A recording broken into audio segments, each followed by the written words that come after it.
আসসালামু আলাইকুম। পঞ্চম সপ্তাহের ক্লাস 9 অ্যাসাইনমেন্ট কি কি প্রশ্ন এসেছে একটু দেখা যাক।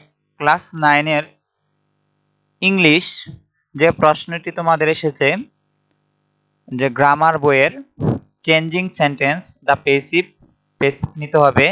ডাব্লিউ ওয়ার্ক মানে হোমওয়ার্ক অ্যাক্টিভিটি 3 পেজ নাম্বার 183 184, অর্থাৎ 183 184 পৃষ্ঠার এই প্রশ্নগুলা চেঞ্জিং সেন্টেন্স অর্থাৎ পেসিভ করতে হবে তোমাদের। দ্বিতীয় প্রশ্নটি এসেছে formal letter. Suppose you are Lima আর Limon, you are the student of class 9 in Sherpur Kumar high school Sherpur. In your school you do not have any supply of safe drinking water. প্রিয় শিক্ষার্থী, তোমাদের স্কুলে মনে করো নিরাপদ পানি সরবরাহ নেই। Now write a application your headmaster to arrange safe drinking water for the student. অর্থাৎ নিরাপদ পানি বা বিশুদ্ধ পানির জন্য প্রধান শিক্ষকের নিকট আবেদন বা পত্র, এটা তোমাদের লিখতে হবে। English assignment 5th week. আর পদার্থবিজ্ঞান প্রশ্নটি এসেছে আমাদের পঞ্চম অধ্যায় থেকে, পদার্থের অবস্থা ও চাপ। সৃজনশীলটি এরকম: 400 সেন্টিমিটার কিউব আয়তনের একটি বস্তুর বাতাসের ওজন 19.6 নিউটন। পানিতে নিমজ্জিত করলে বস্তুটির ওজন হয় 15.68 নিউটন। পরীক্ষণীয় স্থানে অভিকর্ষ ত্বরণ জির মান 9.8 ms-2। প্যাসকেলের সূত্র বিবৃতি করো। নির্দিষ্ট গভীরতায় চাপ তরল প্রকৃতির উপর নির্ভরশীল ব্যাখ্যা করো।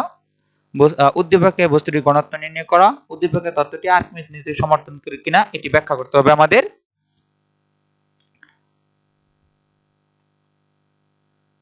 আর প্রিয় শিক্ষার্থী, নবম শ্রেণীর ভূগোল ও পরিবেশ 1 নম্বর, ভূমিকম্প আগ্নেয়গিরি কাকে বলে? ভূমিকম্প আগ্নেয়গিরির অগ্নুৎপাতের কারণ ও ফলাফল ব্যাখ্যা করা। 2 নম্বর প্রশ্ন, স্থূল জন্মহার নির্ণয়ের পদ্ধতি লিখা ও জনসংখ্যা ক্রমাগত বৃদ্ধির ফলে প্রাকৃতিক সম্পদের উপর অতিরিক্ত জনসংখ্যার প্রভাব বিশ্লেষণ করা।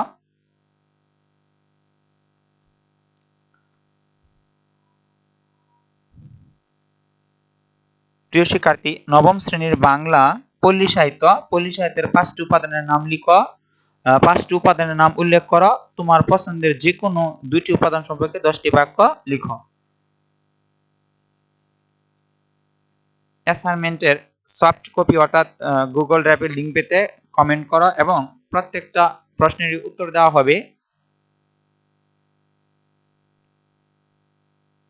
তাই প্রিয় শিক্ষার্থী, আমার ইউটিউব চ্যানেলটি সাবস্ক্রাইব করে বেল বাটনটি অন করে রাখো।